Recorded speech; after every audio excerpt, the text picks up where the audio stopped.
Good day, friends. I would like to join with the public in relation to recent activities of gender-based violence in the country and express sympathy or condolences to the families and friends of those who have experienced losses.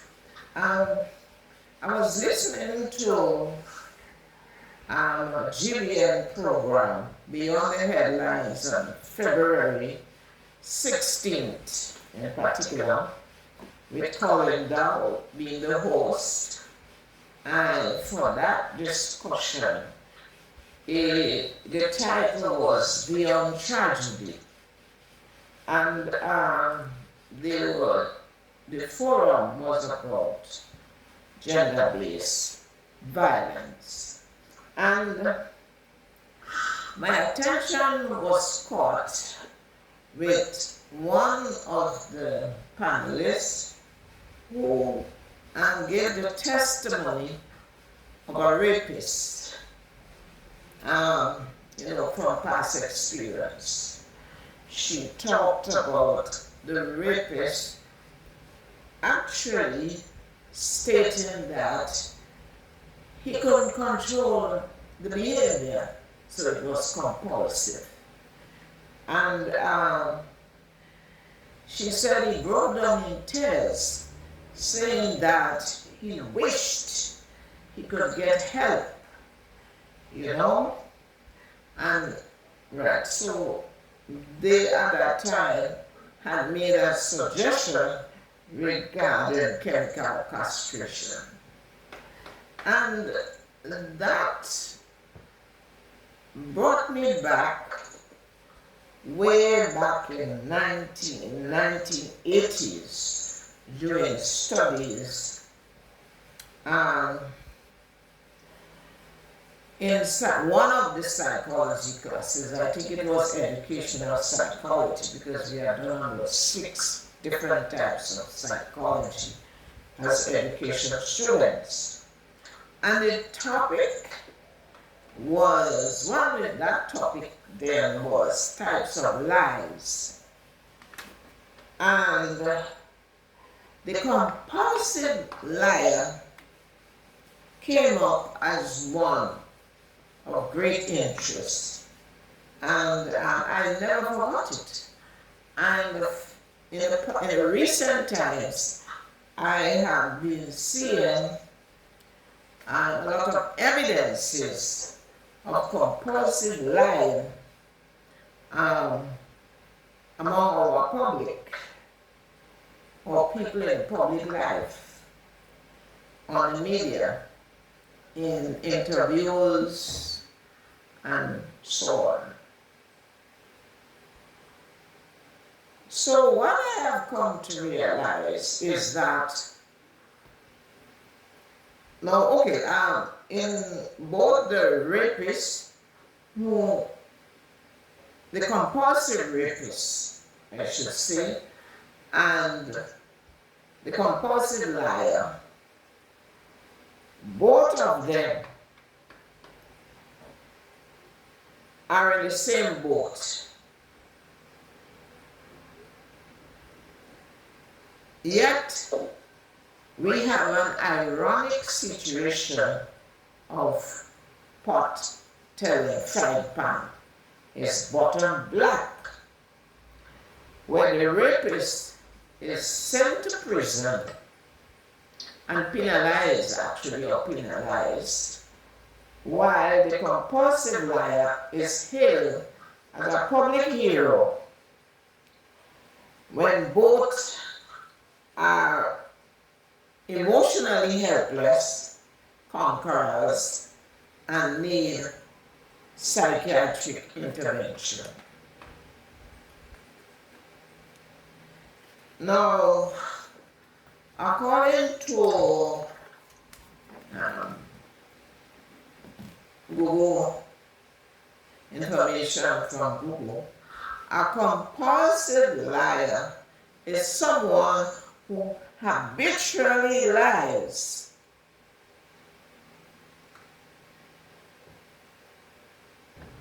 Yes, a compulsive liar is someone who habitually lies out of habit, out of urge, rather than necessity, often exaggerating the truth or lying for no clear motive. Alright, unlike occasional lying, this behavior is chronic, automatic, and can damage personal, professional, and social relationships. And that's why I think I just want to look at it. And as we see, it's what you say, compulsive. It's an urge or a drive, like hunger. So, and the key signs, it's a habitual nature. The lying is frequent, automatic, and it feels like an urge that is difficult to stop, even when unnecessary. So, and it is said that the root may be found from childhood or adolescence. You know, when lying became some mechanism of defense, right? And it can be many different things. People can lie for. They talked about abuse. They talked about, poverty can also be. I met individuals who were they were so concerned about what they did not have, so they was anxious to get.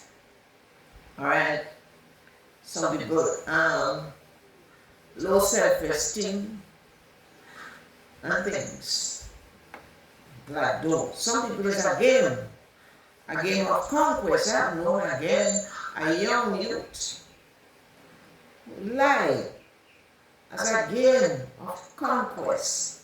Alright.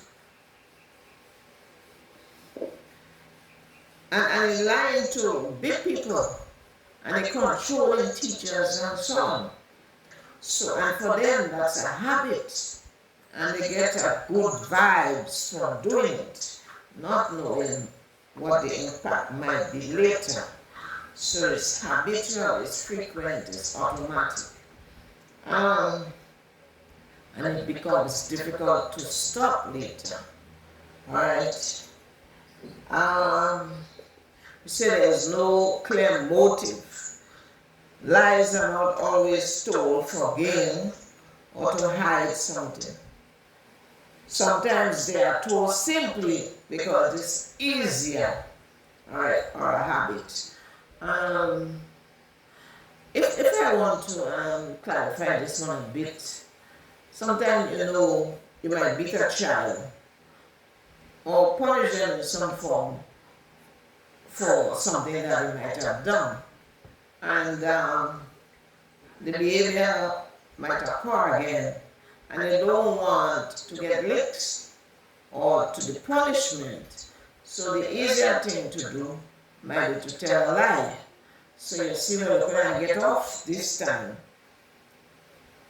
next time I will continue to do it. Alright. Inconsistent stories is some of the habits. The stories are inconsistent. And we have seen some of this in the public. They are often compulsive liars often struggle to maintain their lies. leading to contradictory, dramatic, or fantastical stories. And sometimes in the area of contradictory, you see this when one person will say this, right? And then about the same thing, somebody else will say something else. And so there's a lack of consistency. You see, because you have to make it up as you go on. Alright, so there's no plan. Alright. Defensiveness. When confronted or questioned about the inconsistencies, they may become defensive or hostile, angry. I've had cases of this. We just pelt out at you, okay, for no reason. Alright. Well, I've actually had a case where somebody told me, they know that what I was actually telling them and so on was true, but they didn't want to accept it. Alright? So people can become very defensive as well. And curse and, bang you up and some kind of thing. And then you have self-enhancement. Stories may be designed to make themselves appear more interesting, successful, or capable. Well, right. And I was listening to the interview recently where the PM was in Dubai, when asked the questions concerning the strategy for Grenada adjustment and so on. And I mean, you wonder what was actually taking place, because most of the things that were actually said were not true about the country, But yet for all, we saw that nobody said anything about it. Alright. And so that's it. People sometimes may want to make themselves look good in a particular situation. Because if you felt denied or of whatever that craving that you had in your childhood or your adolescence, and you get an opportunity now, you basically want to do the best at it. And so what we have, and we just question ourselves, is who represents us? Is the representation on the outside really about us, or really about individuals fixing themselves, right? Fixing themselves in terms of whatever lack that they would have had in the early experiences or in the childhood or adolescent life, right? So, and so that will also affect in this one what we get, right? Because if you will project yourself more than you are, the country, when it's yourself that you're actually doing it, it means therefore that the country will not really get the benefit, what might have come to it, because you do not see the need. Alright, because people will not see the need if you're projecting yourself as this grand person. Alright. And so we have to be thoughtful as to how the tourism brand is being sold. All right, because remember,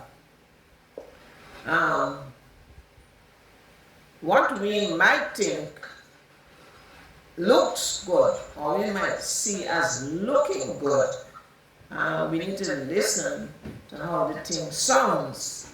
Right? As well, we also have ads where we see the country is advertised to the world, and some of these ads have inclusions from other countries that do not really belong to us, you know?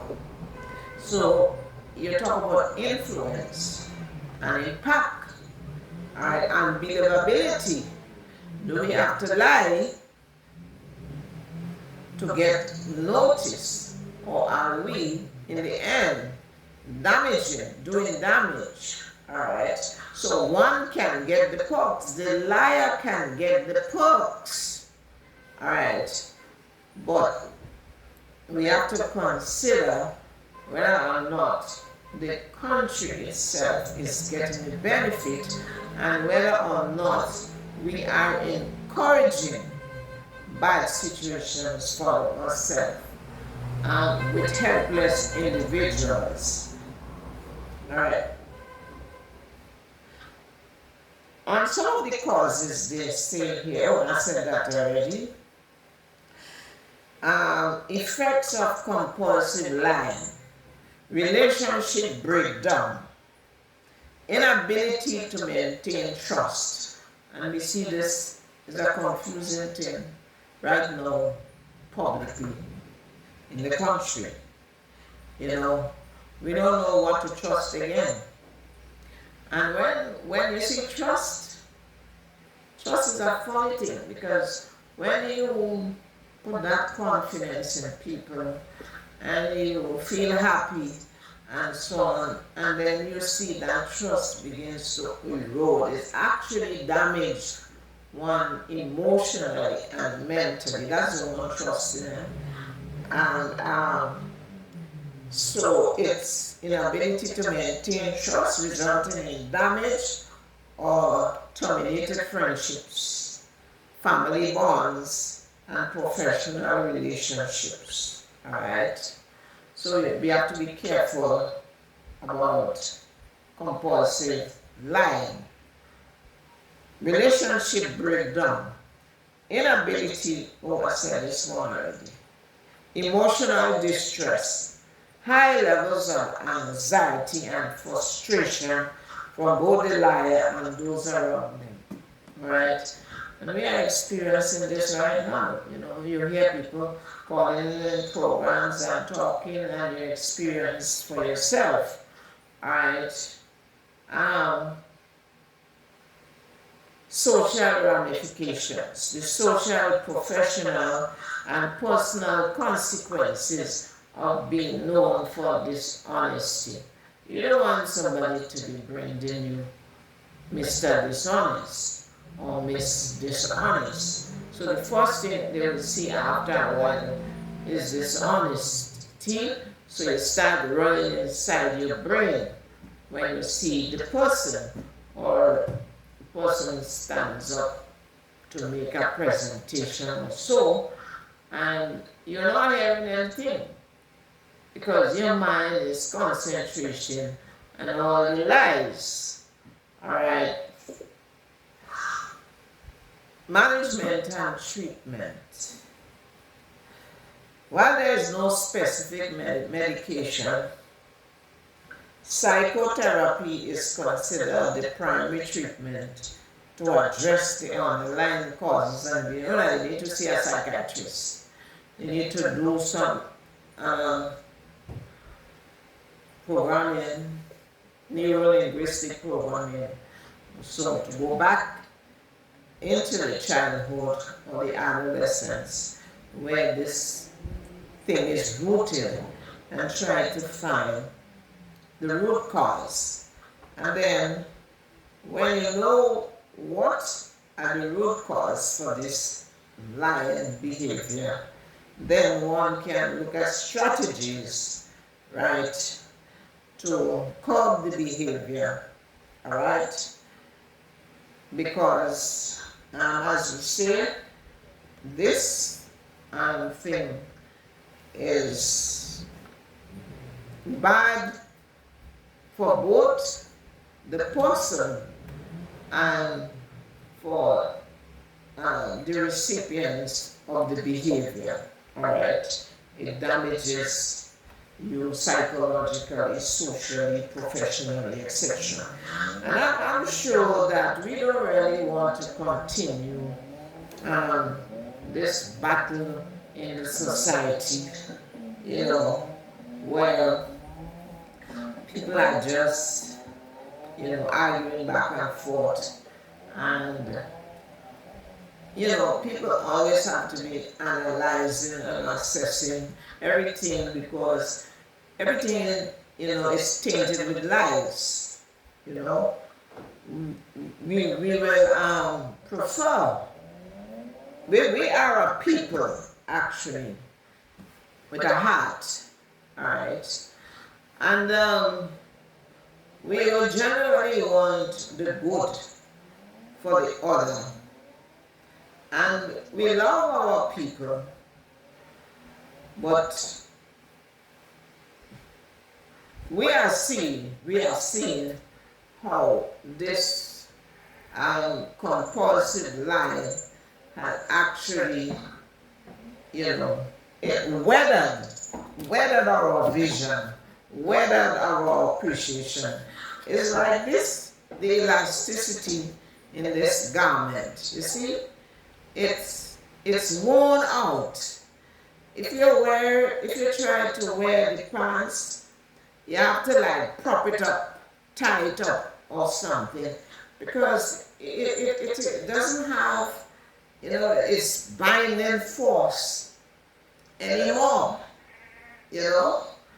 And so this is something kind of like what the compulsive lying has done to the heads of the public.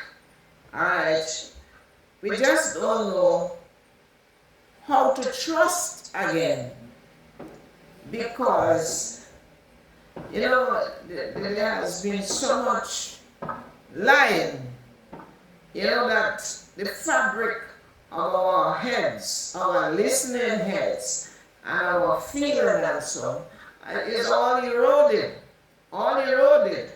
You can't even fix this.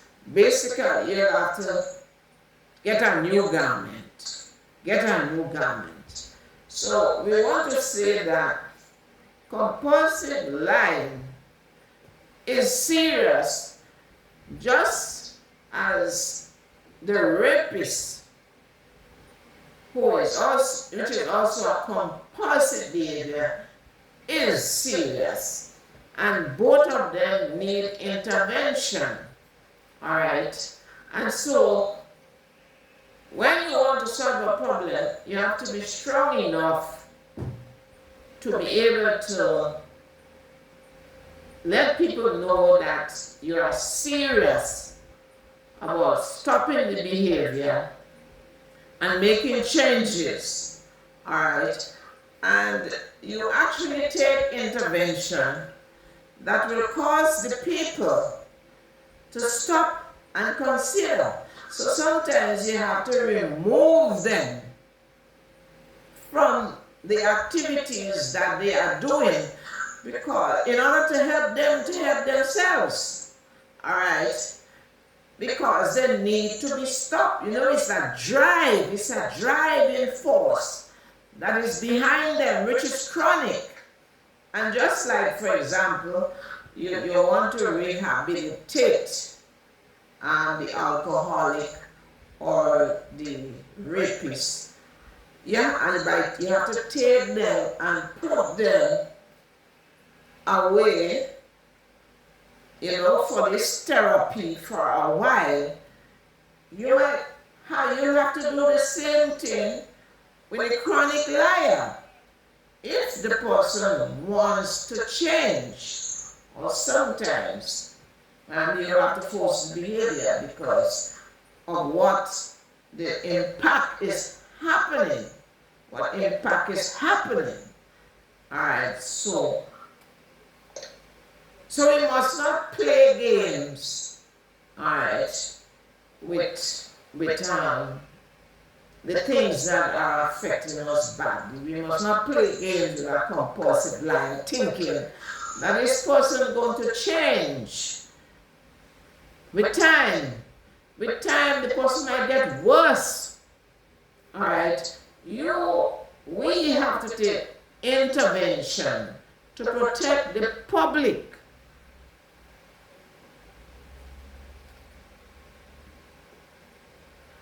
So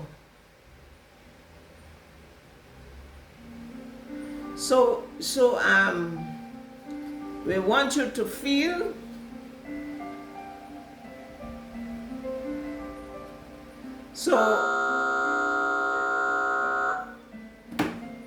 all right.